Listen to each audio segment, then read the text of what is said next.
नमो रिहंताणम नमो सिद्धाणम नमो आर्याणम नमो वज्जायणम नमो लोये त्रिकालवर्ती सव्वसाहम मंगलम भगवान वीरो मंगलम गौतमो गणि मंगलम कुंद कुंदार्यो जैन धर्मोस्तु मंगलम सर्व मंगल्यम सर्व कल्याण कारकम प्रधानम सर्व धर्माणम जैनम जयतु शासनम ओंकार बिंदु संयुक्तम नित्यम ध्यायन्ति योगिनम कामदम मोक्षदम चैव ओंकाराय नमो नमः नमः समयसाराय स्वानुभूत्या चकास्ते चिस्वभावाय भावाय सर्वभावांतरचिते अज्ञानतिमिरान्धानां ज्ञानाञ्जनशलाकया चक्षुरुन्मीलितं येन तस्मै श्रीगुरुवे नमः आत्मा ज्ञानम स्वयं ज्ञानम ज्ञानाद अन्यत करोति किम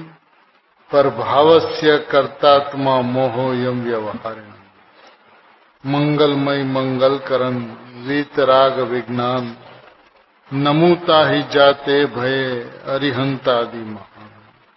ओम नमः सिद्धेभ्यो नमः सिद्धेभ्यो नमः सिद्धेभ्यो। महावीर परमात्मा के शासन में कुन आचार्य भगवान की आमनाई में अमृतचंद्र आचार्य देव, जयसेन आचार्य देव, पद्म प्रबलधारी देव इत्यादि समर्थ आचार्यों की परंपरा में पूज्य गुरुदेव श्री का योग मानो कि मोक्ष की भावी में जो कतार लगने वाली है उसका स्वरूप क्या है, किस दृष्टि से आत्मदशा प्राप्त होती है, इनका सरल सहज सुगम उपाय पूज्य गुरुदेव श्री के मुखारविंद से प्रवाहित हुआ और उसका जागता उदाहरण पूज्य सोगानी जी है, जिन्होंने आत्मा और आत्मज्ञान की प्राप्ति का उपाय अत्यंत सरलतम सरलता से बताया। आत्मा की अनुभूति जीव को अनादिकाल से कठिन रही, उसका कारण यदि देखा जाए तो न तो उदय भाव है, न तो 9 कर्म का उदय है, न तो 8 कर्मों का उदय है, न तो राग द्वेष भाव उनका कारण है। जीवीय मान्यता है ये अलग बात कि राग द्वेष के कारण, संसार के कारण, उदय भाव के कारण उसके अंदर में अनुकूलता प्रतिकूलता बुद्धि उनकी रहती है, ये इनकी नासमझी है। क्योंकि राग भाव से लेकर कर्मों से लेकर 9 कर्मों से लेकर सारा का सारा विश्व जड़ है और जड़ कभी चेतन का कारण नहीं हो सकता किसी भी परिस्थिति में। चेतन की अनुभूति न हुई, उसका कारण यदि जड़ को माना जाए तो विश्व का नाश होगा, 2 द्रव्यों की स्वतंत्रता ही नहीं रहेगी। ये जीव की अनादि की भ्रांति है कि हमारे उदय ऐसे हैं, हम तो संसार में है, ये राग द्वेष क्रोधमान माया लोभ के परिणाम तो हुआ ही करते हैं, क्या करें। अब आस्ते आस्ते कसाई मंद होता चला जाएगा और आत्मा की तरफ हम बढ़ते चले जाएंगे। भैया ये कोई उपाय नहीं है, ये भ्रांति को बनाए रखने का उपाय तो जरूर है, लेकिन स्वभाव तरफ मुड़ने का उपाय नहीं। कोई यदि ये कहे कि राग द्वेष जीव के परिणाम में होता है तो उन्हें इस बात साबित करनी होगी कि राग द्वेष आत्मा के अंदर से आते हैं। उन्हें ये बात साबित करनी होगी कि राग द्वेष नाम का आत्मा में गुण है। और उस पर्याय का जब अभाव होता है तो राग द्वेष आत्मा के अंदर चला जाता है। ये तीनों में से एक भी बात सिद्ध नहीं हो सकती। न आत्मा में राग द्वेष नाम का गुण है, न राग द्वेष आत्मा में से आता है, न राग द्वेष का परिणाम आत्मा में जाते हैं। तो जो चीज आत्मा की नहीं है वो अनात्मा है, जो जीव की नहीं है वो अजीव की है, जो चेतन की नहीं है वो अचेतन है, जड़ है बिल्कुल। जो परिणाम जिसके होते हैं उससे वो सदाई अत्यंत अभिन्न होता है। यदि आत्मा का स्वभाव ज्ञान है तो ज्ञान सदाई आत्मा से अभिन्न होता है, और राग यदि जड़ का स्वभाव है तो राग जड़ से सदाई अत्यंत अभिन्न होता है। इसका कारण आत्मा नहीं हो सकता। जड़ मूल में से बात को समझनी होगी कि राग पुद्गल के परिणाम और पुद्गल के परिणाम ही है, आत्मा में नहीं होता। संयोग किसी का भी हो, लेकिन आत्मा का स्वभाव नहीं, आत्मा में से आते नहीं, आत्मा के कारण होता नहीं, आत्मा में जाते नहीं। तो फिर ये राग जीव के नहीं है तो अजीव है बिल्कुल। एक बात। दूसरी बात, जो परिणाम जिसके लक्ष्य से हो वो ही होते हैं। ये समझसार का परम सिद्धांत है। यदि परिणाम आत्मा के लक्ष्य से हो तो परिणाम नहीं होते, वो आत्मा ही होता है। और यदि पर पदार्थ के लक्ष्य से हो, जड़ के लक्ष्य से हो, तो जड़ ही होता है, चेतन नहीं होता। ये जीव को भ्रांति हुई कि राग जीव में होता है, राग से भेद करना है, राग से भेद ज्ञान करना है। उसने यदि नहीं किया तो आत्मा मैं हूं ऐसा निर्णय नहीं किया। सम्यक दर्शन और मिथ्या दर्शन की परिभाषा समझी जाए तो आत्मा का दर्शन उसका नाम सम्यक दर्शन है, और आत्मा का अदर्शन उसका नाम मिथ्या दर्शन है।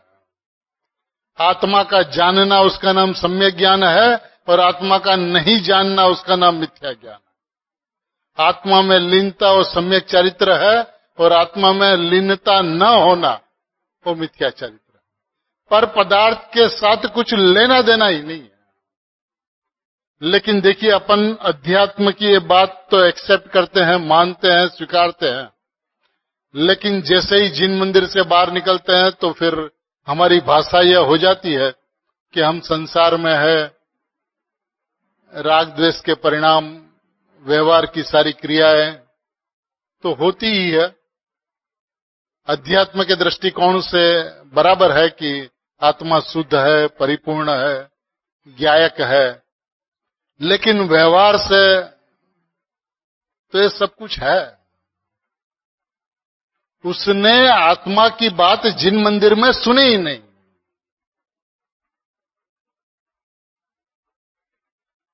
जिसको अभेद का ज्ञान होता है उनको भेद का व्यवहार होता है,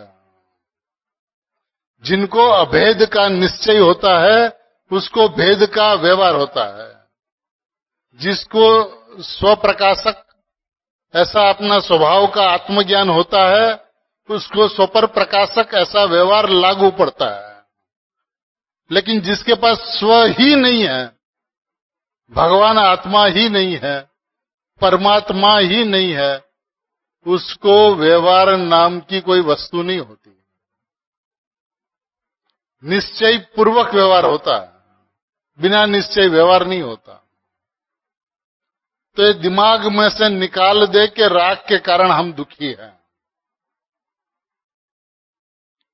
क्योंकि समयसार परमागम की 75वीं गाथा में अमृतचंद्र आचार्य देव ने टीका में यहां से शुरू किया कि निश्चय से राग द्वेष क्रोध मोह आदि के सुख दुख के परिणाम निश्चय से कर्म के परिणाम है।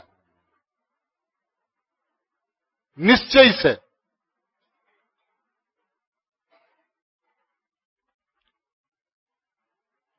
भाव कर्म और नो कर्म दोनों को एक कोटि में रखा आचार्य भगवान ने।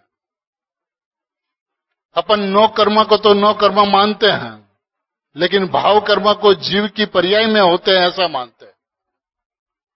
जीव की पर्याय में ज्ञान होता ऐसा नहीं मानते।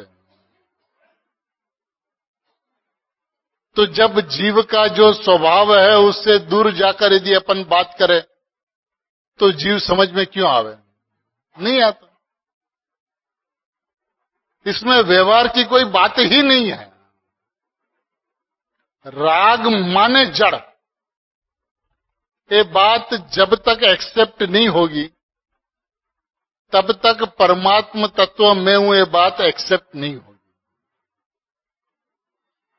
तब तक वो राग को मंद करने का प्रयत्न करेगा, राग का अभाव करने का प्रयत्न करेगा, कसाई का अभाव करने का प्रयत्न करेगा, जबकि जीव इसमें कुछ कर ही नहीं सकता। जो परिणाम अपने आप आते हैं वो परिणाम अपने आप जाते हैं।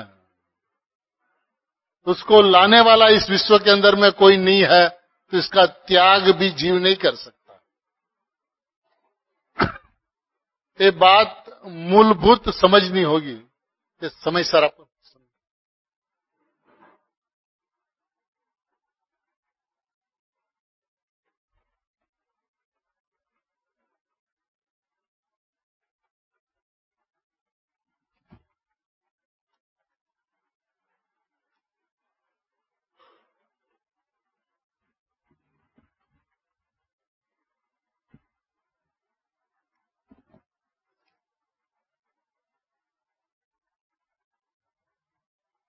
75वीं गाथा की टीका है, निश्चय थी।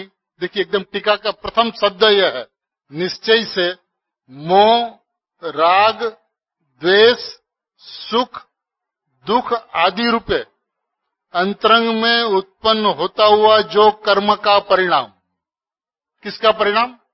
आत्मा का परिणाम।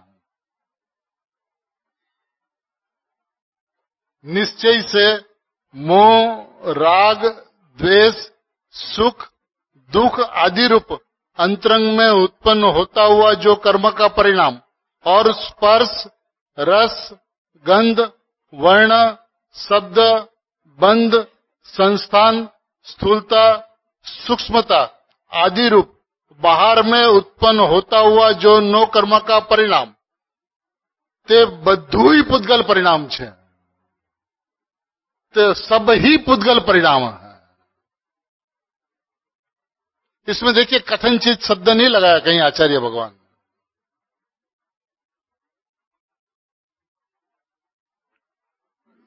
सर्वथा पुद्गल का ही परिणाम है। जीव इस बात को एक्सेप्ट नहीं करता है। पुद्गल का परिणाम मानता है जीव का परिणाम, फिर उसका अभाव करने का कोशिश करे। कैसे हो? एक बात। और अभिप्राय के अंदर में तो पुद्गल को समाप्त करने का प्रयत्न है। यदि तू राग का अभाव कर सकता है, माने पुद्गल की सत्ता का तो अभाव कर सकता है।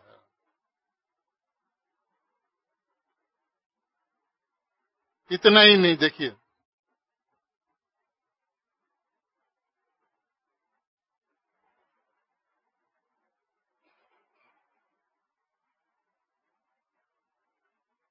92 नंबर की गाथा के अंदर में है, तो राग द्वेष सुख दुख आदि रूप पुद्गल परिणाम की अवस्था। किसकी अवस्था? पुद्गल परिणाम की अवस्था। पुद्गल से अभिन्नपना के कारण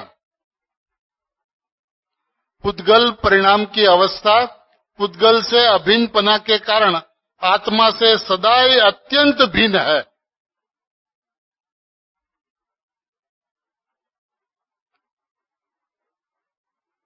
राग द्वेष सुख दुख आदि पुद्गल परिणाम की अवस्था पुद्गल से अभिन्न होने के कारण आत्मा से सदाई, सदाई ऐसा नहीं अनुभव होता, सदाई अत्यंत सर्वथा भिन्न है। वो अपने कहता है कि व्यवहार से तो जीव में होता है राग द्वेष, होता ही नहीं राग द्वेष जीव में। भैया तुझे भ्रांति हुई, उसी का नाम संसार है। राग द्वेष जीव के परिणाम में नहीं होता, तो पुद्गल के परिणाम पुद्गल से अभिन्न है। और आत्मा से क्या होता है? तो कहते हैं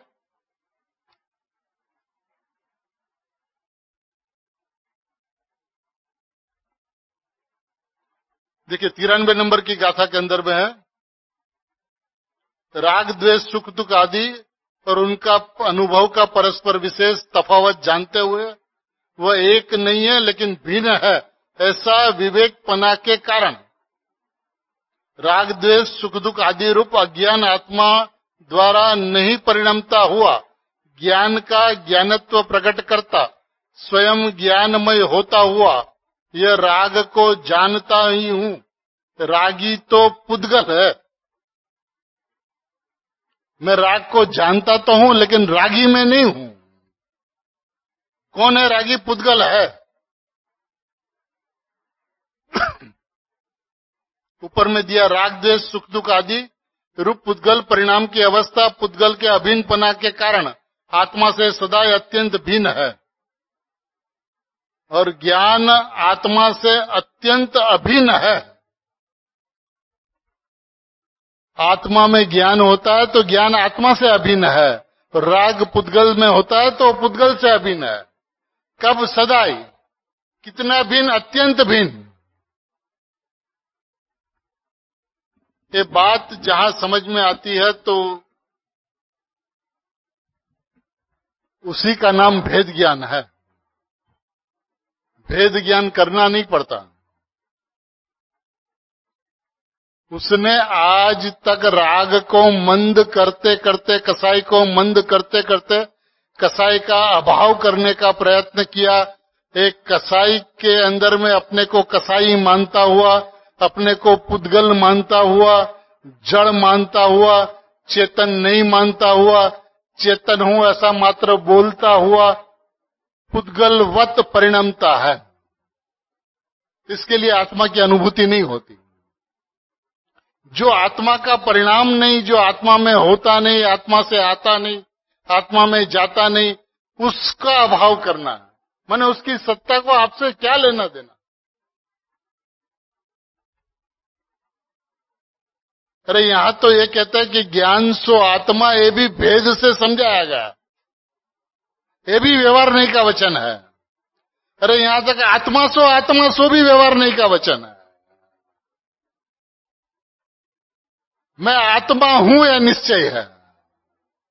आत्मा सो भी व्यवहार, ज्ञान सो भी व्यवहार। अब राग आत्मा में होता है और उस कसाई का अभाव करना है, ये तो पागलपन के अलावा और कुछ है ही नहीं।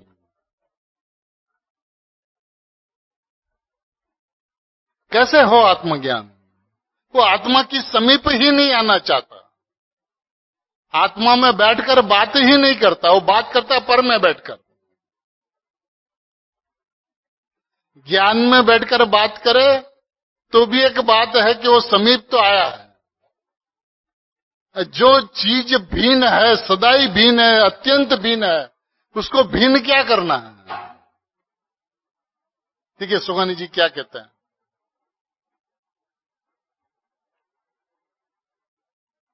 ये बोल अपना चल गया था, फिर भी एक बार रिपीट करते हैं।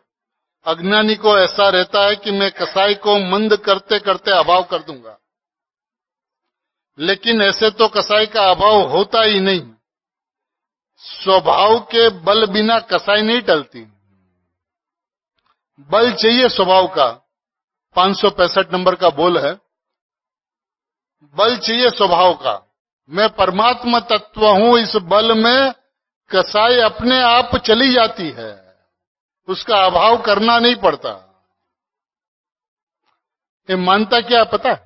ऐसा मानता है कि राग द्वेष तो जीव की पर्याय में होता है और निश्चय से आत्मा शुद्ध है, निश्चय नहीं से आत्मा शुद्ध है। अब दोनों ही बात गलत। मेरे में राग होता है ये बात भी गलत, और निश्चय नहीं से आत्मा शुद्ध है ये बात भी गलत। निश्चय नहीं से आत्मा शुद्ध नहीं है। निश्चय नहीं से आत्मा शुद्ध है उसका मतलब ये होता है कि व्यवहार नहीं से अशुद्ध है। तो आत्मा नहीं से शुद्ध नहीं होता, आत्मा स्वभाव से शुद्ध होता है।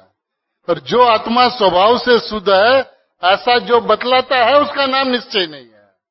निश्चय नहीं से शुद्ध नहीं, स्वभाव से शुद्ध, और स्वभाव से शुद्ध है ऐसा जो कहता है उसका नाम निश्चय नहीं है। पर राग तो मेरे में होता है, बिल्कुल जड़ के परिणाम है, बिल्कुल जड़ के। मेरे में सदैव ज्ञान होता, अनादि अनंत। अज्ञानी को भी समय समय पे ज्ञान होता है, अब उसकी ओर देखता नहीं, उसका नाम अज्ञान है। अज्ञान माने क्या? अज्ञान, ज्ञान का न होना। ज्ञान का न होना माने ज्ञान की तरफ न देखना। ज्ञान की तरफ न देखना माने स्वभाव की तरफ न देखना, उसका नाम अज्ञान है। और स्वभाव की तरफ देखा तो ज्ञान ते आत्मा, ऐसा ज्ञान से आत्मा तक पहुंचा तो आत्मा स्व आत्मा, मैं आत्मा, ऐसी अनुभूति, उसका नाम सम्यक ज्ञान है। इसके अंदर में कठिनाई की कोई बात ही नहीं है। उसने अपने आप कठिन कर रखा है कि कसाई का अभाव करने से आत्मा की अनुभूति होगी, कसाई मंद होने से आत्मा की अनुभूति होगी, ऐसा विधान नहीं है वस्तु का। उसलिए अनुभूति कठिन हो पड़ी है। सरल है बिल्कुल अनुभूति। स्वभाव का बल हो तो अनुभूति हुए बिना नहीं रहती। मैं परमात्मा हूं ऐसा विश्वास हो तो परमात्मा को किसकी जरूरत है? किसका अभाव करना, किसको मिटाना? जो मेरी सत्ता में नहीं है उसको मिटाऊं, जिससे मेरे को कोई आदान प्रदान नहीं है उसको मिटाऊं। बस मैं तो मैं हूं, बस। और मैं तो मैं हूं, इसको जिसको समझ में आ जाता है उसको अनुभूति हो जाती है। कोई विस्तार की आवश्यकता नहीं है।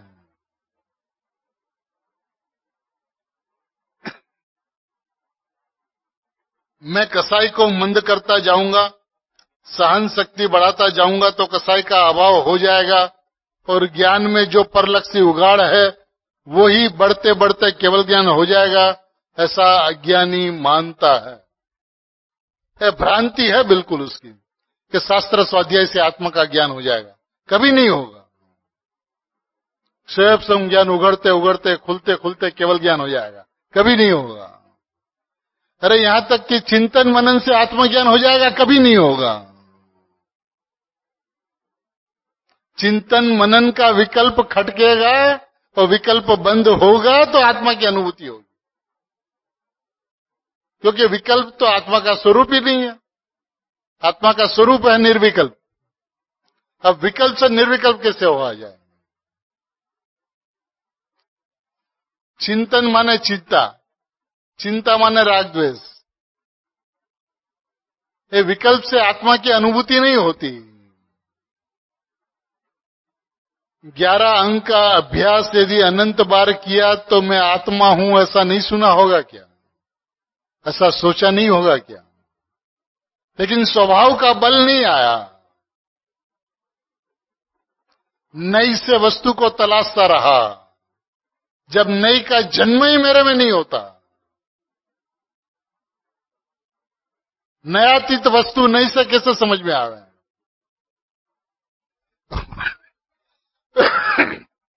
वस्तु तो वस्तु से शुद्ध है, वस्तु तो वस्तु से परिपूर्ण है। अब जो अपने से परिपूर्ण है उसको किसकी अपेक्षा हो? अब नयों की अपेक्षा से वो वस्तु को तोलता है, मापता है, तो उससे आत्मा की अनुभूति नहीं हो सकती। देखिए क्या कहते हैं, कितने ही लोग समझे बिना द्रव्य में पर्याय नहीं है ऐसा ले लेते हैं।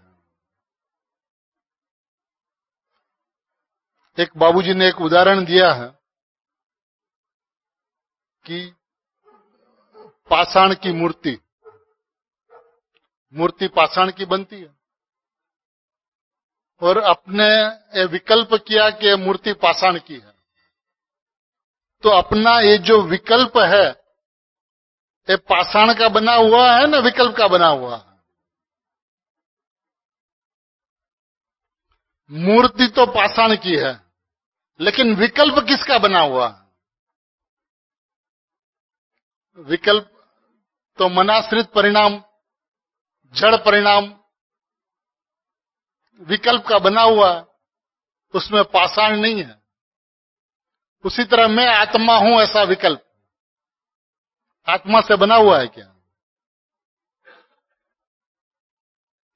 उस विकल्प के अंदर में आत्मा नहीं बसता। आत्मा तो आत्मा में बसता है, और ऐसा विकल्प भी जब बंद हो जाए तो निर्विकल्पता होती है। तो विकल्प होता है वो एक अलग बात, लेकिन उसकी मुख्यता नहीं होती, उसके ऊपर वजन नहीं होता कि मेरा तो बस एक मैं परमात्मा तत्व हूं, इतना ही विकल्प चलता है। ऐसा भी उसे अच्छा नहीं लगता, सुहाता नहीं है। कौन कहे कि पर्याय नहीं है, कौन कहे कि छह द्रव्य नहीं है, कौन कहे कि जड़ तत्व नहीं है, सबका अस्तित्व है, लेकिन मेरे में नहीं है। मेरे स्वभाव को देखता हूं तो बस मेरे में तो केवल ज्ञान का भी अभाव है, केवल ज्ञान की पर्याय का भी मेरे में अभाव है। तो उसमें आपत्ति क्या है? त्रिकाली ध्रुव स्वभाव के अंदर में जो नहीं है सो सदैव नहीं है। देखिए क्या कहते हैं, समझे बिना द्रव्य में पर्याय नहीं है, नहीं है ऐसा ले लेते हैं, लेकिन पर्याय नहीं है ऐसा कौन कहता है? अब मेरे में अभाव है ऐसा कहने का मतलब भी पर्याय पर्याय में है। जब उसका अभाव बतलाया तो उसका मतलब उसके अंदर में उसका अस्तित्व छुपा हुआ है, स्वीकार्य है कि उसका अस्तित्व है, लेकिन मेरे में नहीं है। लेकिन पर्याय नहीं है ऐसा कौन कहता है? दृष्टि का विषयभूत अपरिणामी पर्याय से अलग है। अपरिणामी को पर्याय से कुछ लेना देना नहीं है। दृष्टि का विषयभूत परमात्मा तत्व जो है उसमें परिणाम नहीं है। आज तक तूने ऐसा नहीं माना कि बस मैं अब अपरिणामी मात्र वस्तु हूं, ये अपरिणामी वस्तु मात्र हूं ऐसा स्वीकार करने वाला परिणाम है। अपरिणामी इस बात का स्वीकार नहीं करता। तू क्यों परवाह करता है कि परिणाम का अभाव हो जाएगा? कभी नहीं होगा।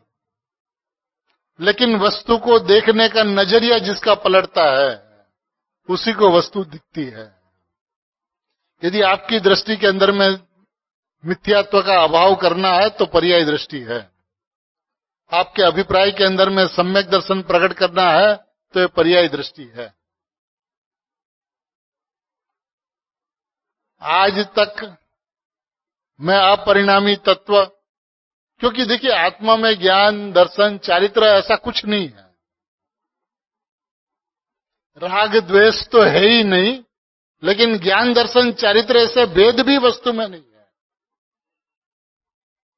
अब वो सारी की सारी वस्तु एक है, तो भी ये सम्यक ज्ञान और सम्यक दर्शन और सम्यक चारित्र ये सारी अपेक्षित बातें हैं। अनादिकाल से मिथ्या ज्ञान चला आ रहा था तो उस अपेक्षा से सम्यक ज्ञान की बात बताई गई। मिथ्या दर्शन चला आ रहा था तो सम्यक दर्शन की बात बताई गई। वस्तु में क्या है? वस्तु में ज्ञान दर्शन चारित्र नहीं है। वस्तु तो वस्तु है, बस वो वस्तु सो वस्तु है, उसका नाम वस्तु है। उसका भेद प्रभेद ये सब समझाने के लिए तू जहां खड़ा है वहां से उठाने के लिए सारी बात कही गई है।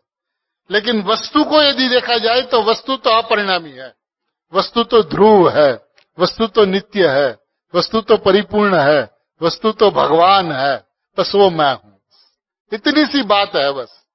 अब इतना जिसको श्रद्धा में आया उसको पर्याय दिखेगा ही नहीं। अब पर्याय नहीं दिखेगा तो पर्याय में ज्ञान होता है न राग होता है, इसकी चर्चा ही नहीं रहेगी। तो जब पर्याय की चर्चा होती है तो ज्ञान और राग की चर्चा होती है। लेकिन जहां दृष्टि में वस्तु आई तो पर्याय के ऊपर ही नजर नहीं जाएगी।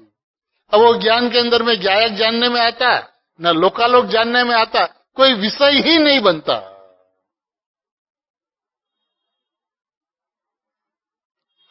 जिसमें ज्ञान और ज्ञेय का भेद न रहे उसका नाम ज्ञाता है। माने जानने वाली ज्ञान पर्याय और ज्ञायक उनका ज्ञेय ये भेद न रहे उसका नाम ज्ञाता है। जिस श्रद्धेय के अंदर में श्रद्धा नहीं बसती उसका नाम श्रद्धेय है। श्रद्धेय तत्व में श्रद्धा का कोई जगह नहीं है। ये ज्ञायक तत्व में ज्ञान की कोई जगह नहीं है, भेद रूप जगह। तो राग की जगह और विकल्प की जगह, और ये बात तो कहां की कहां है। लाखों गांव दूरों की चर्चा अपन कर रहे हैं, उसलिए वस्तु समझ में नहीं आती। अब जो अपरिणामी ध्रुव तत्व है वो सदा ही परिपूर्ण है। अब जो सदा ही परिपूर्ण, आज गुरुदेव ने लिया द्रव्य भी ध्रुव, गुण भी ध्रुव और पर्याय भी ध्रुव। अब उत्पाद में पर्याय की चर्चा ही नहीं है, वो तो पर सत्ता है। पर्यायी आत्मा, अरे पर्यायी आत्मा माने ध्रुव आत्मा। क्या है ये वस्तु? ये ध्रुव है माने उसमें कुछ होता ही नहीं, ऐसा नहीं है। प्रवाह है उसके अंदर में, ज्ञान का, दर्शन का, चारित्र का, सुख का, वीर्य का। ये पर्यायी आत्मा है, पर्यायी वाला नहीं, माने उत्पादमयी वाला नहीं। ध्रुव ध्रुव ध्रुव ध्रुव ध्रुव ध्रुव, वर्तमान वर्तमान वर्तमान वर्तमान वर्तमान वर्तमान वर्तमान वर्तमान, ऐसा पर्यायी आत्मा है। भरा पड़ा है वैभवान। एक बार जो उसको देखता वो बाहर नहीं आते। एक बार देख तो सही भैया, क्या है तेरी वस्तु। ये अपरिणामी तत्व, ये ध्रुव तत्व, ये ज्ञायक तत्व मैं हूं, उसको पर्याय से अलग है कहना भी तकलीफ होती है। घा पड़ता अंतरंग में कि मैं जो हूं उसको मैं अपने से अपने को नहीं बता सकता। तब बताना पड़ता है किससे अलग हूं, किससे रहित हूं। पर्याय से रहित, ज्ञान दर्शन चारित्र के भेदों से रहित, रागादि तो होते ही नहीं। पुद्गल के परिणाम माने आचार्य भगवान को पुद्गल की चर्चा करनी पड़े चेतन को बतलाने के लिए।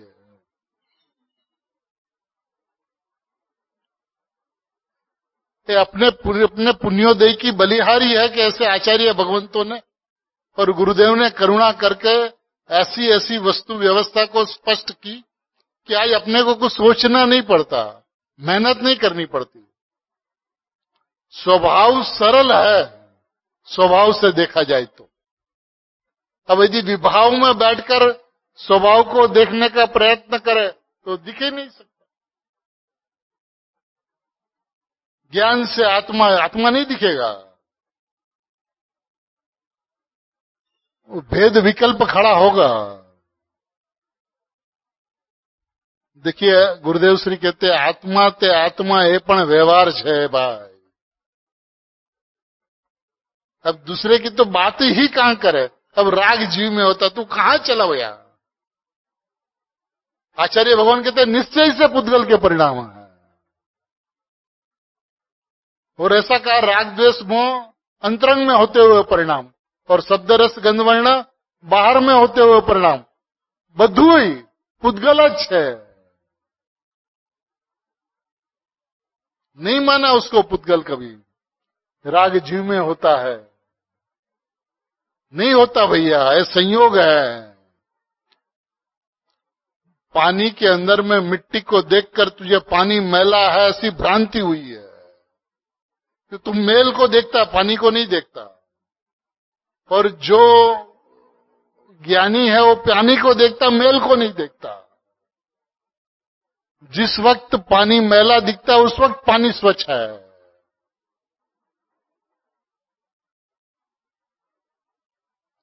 अब कोई सोना का टुकड़ा पूरा गोबर में गिर गया हो, धूल में गिर गया हो, तो हो गया पूरा धूल भाई।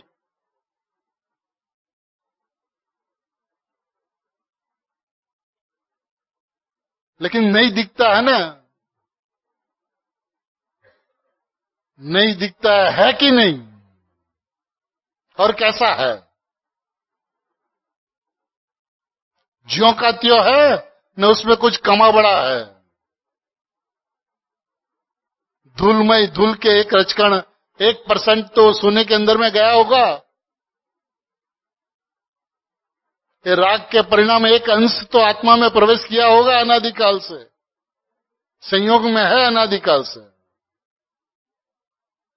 संयोग कभी स्वभाव नहीं हो सकता और स्वभाव का कभी अभाव नहीं हो सकता। ऐसा अपना स्वभाव है, उस स्वभाव को स्वभाव से देखना, उसका नाम सम्यक ज्ञान है। इसमें कठिनाई है कहां पे? मैं परिपूर्ण शुद्ध ज्ञायक तत्व हूं, उसको परिपूर्ण शुद्ध ज्ञायक तत्व मानूं, समझू, विश्वास करो, उसका नाम सम्यक ज्ञान। अब जो चीज मेरे में होती नहीं उसका मैं अभाव करने का प्रयत्न क्यों करूं? एक बात। दूसरी बात, वो एक समय का सत्य है कि नहीं है? और एक समय का सत्य है तो तू क्या करता उसमें? माने टालना, बदलना, पलटना, अभाव करना, ऐसा तू क्या कर सकता है उसके अंदर में? और जब कर नहीं सकता है तो क्यों नजर लगाता उसके ऊपर में? उसको उसकी सत्ता में रहने दे, पुद्गल को पुद्गल की सत्ता में रहने दे। उसको रहना होगा उतने काल तक रहेगा, और जाना होगा तब अपने आप चले जाएगा। तेरे बुलाने से आए नहीं है और तेरे छोड़ने से जाएंगे नहीं। तू दृष्टि हटा दे वहां से, बस तेरा एक काम है कि दृष्टि वहां से हटा दे। उसको मिटाना नहीं है, उसका अभाव नहीं करना। तू कर नहीं सकता, कोई शक्ति नहीं है तेरे में उसका अभाव करने की। कर नहीं सकता, शक्ति नहीं है, और उसकी स्वतंत्रता है, उसकी स्वाधीनता है, उसका आने का स्व समय है और जाने का भी स्व समय है। तेरे लिए हमेशा वो पर समय है। ऐसी वस्तु की स्वाधीन व्यवस्था, तेरा हस्तक्षेप उसके अंदर में चल ही नहीं सकता। अब जो चल ही नहीं सकता वहां पे तू माथा लगाए बैठ, समय सारा व्यतीत करता है कि ऐसा राग का परिणाम हो गया, ऐसा क्रोध का परिणाम हो गया। अरे मेरे में होता ही नहीं है ना। जब होता ही नहीं है तो क्यों माथा लगाता है? मेरे में ज्ञान होता है, और ज्ञान में ज्ञायक जानने में आता है। ज्ञान सो आत्मा है, तो ज्ञान सो आत्मा है, भेद विकल्प भी क्यों, बस मैं आत्मा हूं। और ऐसा जहां माना तो अपने भगवान आत्मा के अलावा कुछ दिखेगा ही नहीं। ना अपने में दिखेगा, ना बाहर में दिखेगा। ये जड़ है ना, वो जड़ नहीं दिखेगा, वो जड़ेश्वर दिखेगा। ये पर है ना, वो पर नहीं दिखेगा, परमेश्वर दिखेगा। ये जैन दर्शन का विधान अलौकिक है। एक समय का सत्य है, जड़ जड़ेश्वर है, चेतन चेतनेश्वर, सबके चेतन चेतनेश्वर है। आप पर नहीं हो, आप परमेश्वर हो। जब परमेश्वर दिखेगा तो कोई पर्याय नहीं दिखेगी, कोई पर्याय नहीं दिखेगा तो आप शुद्ध है ना अशुद्ध है, इसके नहीं से मैं देखूं। ऐसी कोई चक्षु ही नहीं मेरे पास में कि जिससे आपको शुद्ध देखूं या अशुद्ध देखूं। आप परमात्मा है बस। गुरुदेव को अंतरंग में अपना भगवान आत्मा दिखता था, और बाहर में भी सभी में भगवान आत्मा दिखता था, तो 45 साल वाणी चली। यदि उसको मुमुक्षु दिखते तो 45 साल नहीं चलती वाणी, क्योंकि 45 साल में आत्मदर्शन कितना लोगों ने पाया। बोले उनको तो ये लगता कि फिर मेरी तो खाली मैं बोले जा रहा हूं, सुबह दोपहर शाम हो रहे, तो सबको सुन के भैंस के पास भागवत चलती और चला जाता घर। क्यों ये बात किया कर रहा था? लेकिन नहीं, सब में परमेश्वर दिखते थे, भगवान दिखते थे। तो निष्कारण करुणा से वाणी बहती रही। आज अपना मार्ग इतना सरल हुआ, वस्तु इतनी स्वाधीनपने स्पष्ट हुई। पर्याय को एक समय का सत्य का है और उसके अंदर में उसको ठीक ठाक करने का प्रयत्न करें, तो उसको सत्य माना ही नहीं।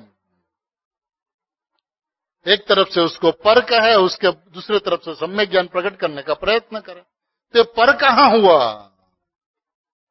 यदि अपन उसको पर मानते हैं तो फिर आप दृष्टि हटा दो उसके ऊपर से। आज तक सम्यक ज्ञान प्रकट करने वाले को कभी भी सम्यक ज्ञान प्रकट नहीं हुआ, और मैं परमात्मा हूं ऐसा विश्वास करने वाले को सम्यक ज्ञान प्रकट हुए बिना नहीं रहा। तभी आप मार्ग चूज कर लो, आपके सामने है मार्ग, अत्यंत स्पष्ट है। मैं परमात्मा हूं तो उसका नाम मोक्ष मार्ग है, मोक्ष मार्ग प्रकट करना, उसका नाम संसार मार्ग है। आप सोच लो।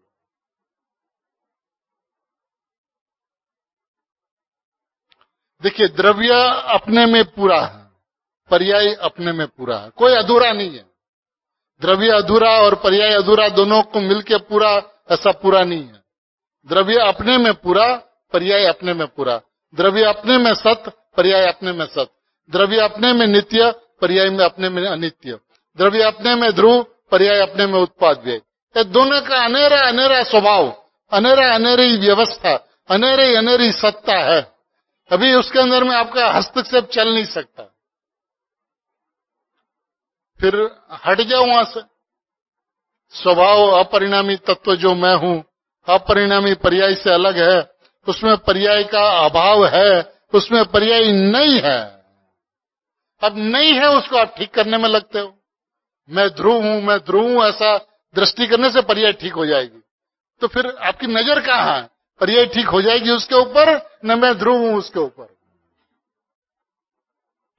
आपकी नजर पर्याय ठीक हो जाए उसके ऊपर है, मैं ध्रुव उसके ऊपर नहीं। तो ध्रुव है तो मात्र बोलना है, उसके अंदर में कुछ नहीं होना है। ये अनादि का संसार खड़ा रहा, जैन दर्शन मिला, देवशास्त्र गुरु मिले, अनंत बार मिले, फिर भी आज ज्यों का त्यों रहा। उसका कारण वो सम्यक ज्ञान के पीछे पड़ा रहा, मोक्ष मार्ग को प्रकट करने के पीछे पड़ा रहा। संसार का अभाव करना और मोक्ष मार्ग को प्रकट करना, उसके लिए वो ध्रुव का ध्यान करता रहा। कितना किया? 24 घंटों में 20 घंटा। क्या हुआ? स्थिति परिस्थिति सामने है। तो विधान नहीं है वस्तु को समझने का। मैं वस्तु हूं तो उसमें समझना कुछ नहीं है, विश्वास करना है। तो समझ के पीछे पूरी जिंदगी बिता दी, सुना और समझा, सुना और समझा, आगे चला ही नहीं। श्रीमद जी ने 3 बात की, सुनना, समझना और समाना। तो सुनना समझना तक तो रहा, लेकिन समाया नहीं स्वभाव में।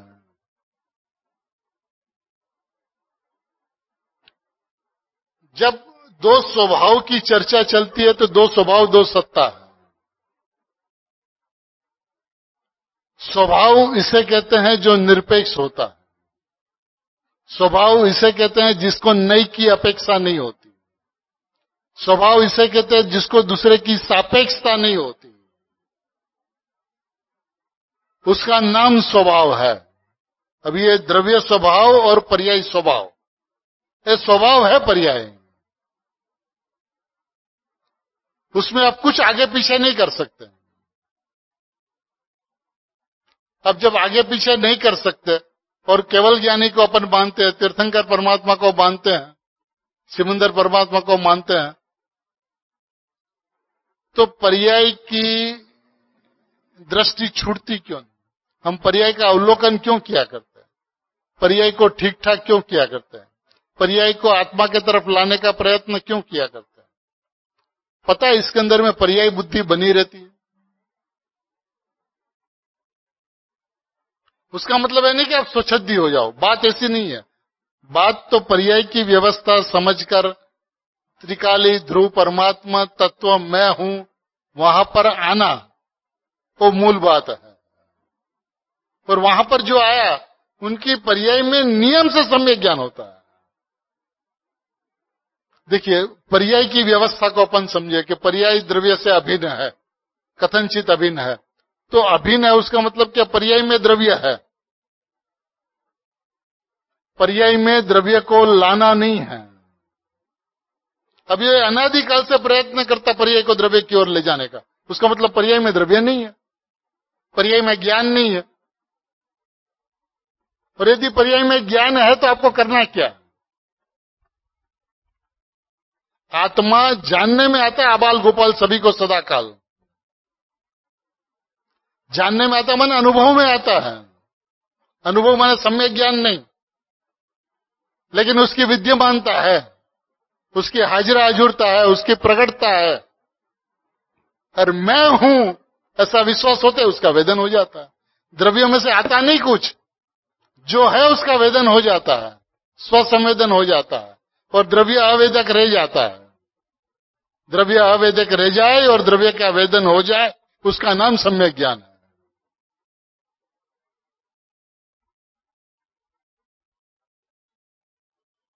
वस्तु की अद्भुतता अलौकिक है। स्वभाव को स्वभाव से देखा जाए तो अलौकिक वस्तु है, अद्भुत वस्तु है। अपन क्यों द्रव्य और पर्याय को मिलाकर पूरा द्रव्य समझते हैं? द्रव्य और पर्याय को मिलाकर सारी वस्तुओं पर की अपेक्षा से बात है, लेकिन घर में आकर द्रव्य भी पूरा और पर्याय भी पूरा। द्रव्य एक और पर्याय भी एक, तो दोनों मिलाकर 11। अब एक अधूरा और दूसरा एक भी अधूरा, ऐसा नहीं। मैंने देखिए, अपन कोई अलग ही दुनिया में बसते हैं और समझते हैं हमें अध्यात्म का प्रेम है, हम गुरुदेव के भक्त है, गुरुदेव के संतान है, हमें एक आत्मा के अलावा कुछ नहीं चाहिए। ये सब सारी कोरी कोरी बातें हैं, इससे काम होने वाला नहीं है। अपने को वास्तविकता पे आना होगा। वास्तविकता है कि यदि द्रव्य और पर्याय अपने आप में सत है, ऐसा प्रवचन सार परमागम का कॉन्स्टिट्यूशन बंधारण को हम यदि अभी एक्सेप्ट करते हैं कि द्रव्य सत और पर्याय सत, तो सत को सत जाने और सत माने। जान लिया सत है लेकिन माने नहीं सत है, क्योंकि हमें सम्यक ज्ञान करना है तो सत नहीं माना। मिथ्या ज्ञान का अभाव करना है तो सत्य नहीं माना। पर्याय पर्याय को आत्मा में लीन करना है तो उसको सत्य नहीं माना। मैं हूं, उसी का नाम श्रद्धा है। मैं हूं, उसी का नाम ज्ञान है। मैं हूं, उसी का नाम चारित्र है। ये सब एक साथ होता है। अनंत गुण की अनंत पर्याय होते हुए भी एक पर्याय है, मैं हूं। और वो जो मैं हूं वो आत्मा है, न द्रव्य है न पर्याय है। ऐसी आत्मा की अनुभूति होती है। वो जब विकल्प में आवे, फिर अनुभूति से बाहर आवे, तब वो वेदन हुआ था आनंद का, वो चला गया और राग उत्पन्न हो गया, तो पर्याय चली गया और द्रव्य में यूं का यूं रह गया। तब वो कहता है कि दोनों का ज्ञान हुआ, उसका नाम प्रमाण ज्ञान है। अनुभूति में तो आत्मा है सिर्फ।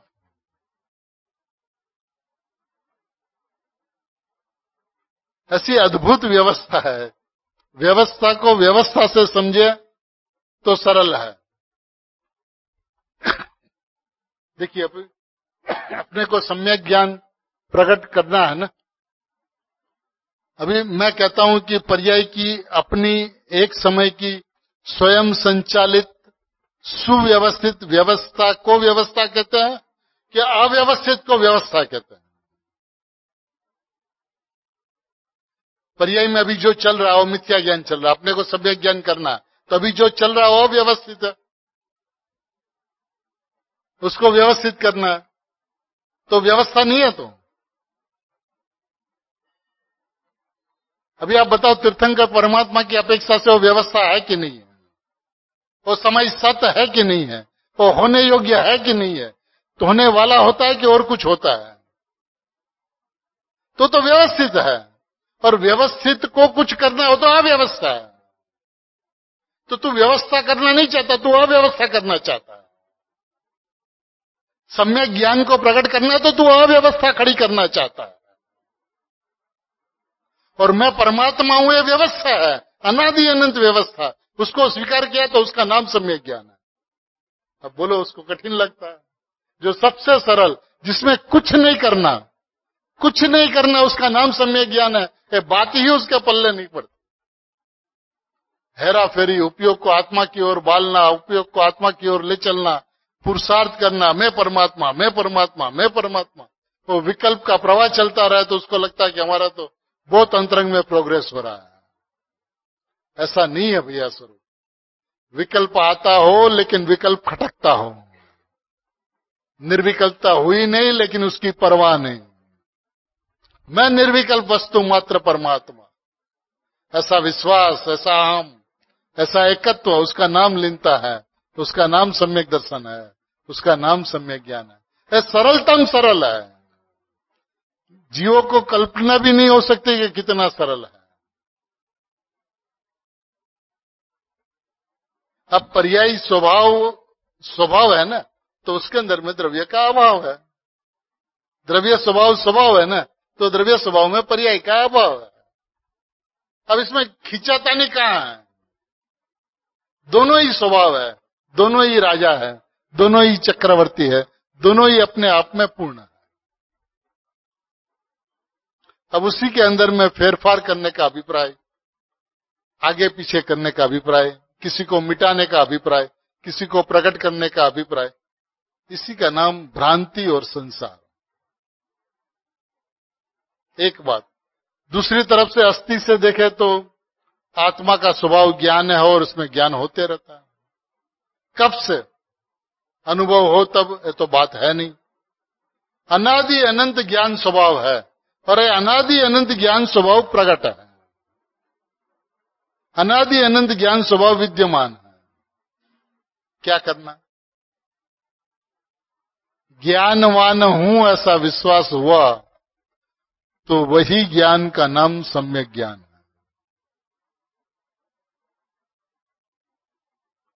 अब इससे सरल और हो क्या सकता है? मेरे तो यही समझ में नहीं आता, इससे और क्या सरल हो सकता है कि जहां पे आपको कुछ भी नहीं करना, न राग को मिटाना, न कसाई का अभाव करना, न ज्ञान को प्रकट करना, न मोक्ष मार्ग पे चलने का पुरुषार्थ करना, एक ध्रुव तत्व मैं हूं ऐसी दृष्टि जहां हुई, उसी का नाम मोक्ष मार्ग और उसी का नाम सम्यक दर्शन ज्ञान चारित्राणी है। ऐसी अद्भुत सरलतम सरल व्यवस्था है। वस्तु को वस्तु से देखे, ये बात समझे कि श्रद्धेय में श्रद्धा का कोई जगह नहीं, ज्ञायक में ज्ञान की कोई जगह नहीं है। माने जानना, ज्ञान माने जानना, क्योंकि ज्ञायक में ज्ञायक का जानना त्रिकाल है। ये परिणमने वाली जो जानने वाली जो अवस्था है उसकी कोई जगह नहीं है ज्ञायक में। मैं हूं ऐसी श्रद्धा, उसकी श्रद्धेय में कोई जगह नहीं है, उसका नाम श्रद्धेय है। माने भेद को कोई जगह ही नहीं है, क्योंकि वस्तु स्वाभाविक अभेद है, अनादि अनंत अभेद है।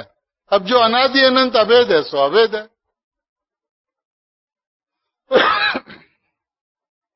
अनादि अनंत अभेद हो, एक रूप है। माने भेद नहीं है ऐसा अभेद नहीं है, स्वाभाविक अभेद है।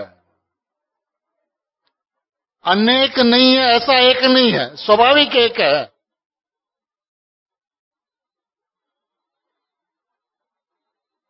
अखंड, खंड नहीं है ऐसा अखंड नहीं है, स्वाभाविक अखंड है। माने एक पना भी स्वाभाविक, अखंड पना भी स्वाभाविक, अभेद पना माने नास्तिक को बतलाने वाला अभेद नहीं है, स्वाभाविक अभेद है। अस्थि सूचक, परिपूर्णता सूचक, एक रूप वस्तु, अनादि अनंत एक रूप वस्तु, ऐसा अपना स्वभाव है। तो एक की बात, अनेकता की बात, भेद की बात, अभेद की बात, खंड की बात, अखंड की बात, ये तो उसको वस्तु की व्यवस्था को अच्छी तरह से समझाने के लिए भेद करके व्यवहार में आकर नीचे उतरकर मुनिराज और ज्ञानी धर्मात्मा ये बात बतलाते हैं करुणा करके, निष्कारण करुणा से। लेकिन वस्तु के अंदर में देखा जाए तो ऐसा कुछ नहीं। स्वाभाविक एक, स्वाभाविक अखंड, स्वाभाविक अभेद, स्वाभाविक परिपूर्ण, स्वाभाविक परम परिणामिक भाव लक्षण। आपको लक्षण चाहिए तो बस उसका लक्षण भी त्रिकाली है, उसका कोई क्षणिक लक्षण नहीं है, उपयोग उसका लक्षण नहीं है। परम परिणामिक भाव उसका लक्षण है। निज परमात्मा तत्व है, वो मैं हूं। सम्यक ज्ञान, सम्यक दर्शन, सम्यक चारित्र, खंड खंड ज्ञान है। ये मेरी वस्तु नहीं है, मैं नहीं हूं, मैं स्वाभाविक परिपूर्ण वस्तु हूं। स्वाभाविक परिपूर्ण वस्तु हूं ऐसी दृष्टि जाते ही जो पर्याय का जन्म होता है उसका नाम सम्यक है। देखिए, सहज में उत्पन्न होने वाली समकित की व्यवस्था के पीछे वो अनंत काल उसने बिताया। और आज ये बात अपन को गुरुदेव के प्रताप से समझ में आई तो हमारे लिए गुरुदेव श्री अनंत तीर्थंकर से अधिक है। इस बात में कोई भी अतिशयोक्ति नहीं। समझे, वस्तु को वस्तु से समझे। पर्याय में बैठकर वस्तु को देखने का प्रयत्न न करें, है ना। स्वभाव का बल आना चाहिए, पर वो स्वभाव के लक्ष्य से आता है, स्वभाव में बैठकर आता है। अब अपरिणामी है, वो परिणमता ही नहीं तो परिणाम में आवे कैसे। परिणाम के अंदर में जो अनुभूति में आता है वो परिणाम का ज्ञायक, परिणाम के ज्ञायक को परिणाम अनुभवता है, वेदन करता है, तो उसी का नाम स्वसंवेदन है, उसी का नाम आनंद है, उसी का नाम मोक्ष मार्ग है, उसी का नाम अस्थि की मस्ती है। लेकिन अवेदक अवेदक रहता है, अकारण परमात्मा रहता है। जो कार्य प्रकट हुआ, शुद्ध कार्य प्रकट हुआ, उसने द्रव्य को कारण बनाया, तो कारण शुद्ध पर्याय कही जाती है, कार्य शुद्ध पर्याय की अपेक्षा से। लेकिन वस्तु कभी कारण नहीं बनती पर्याय का, वो सदैव अकारण रहती है। ऐसा अद्भुत अलौकिक अपना वैभव है।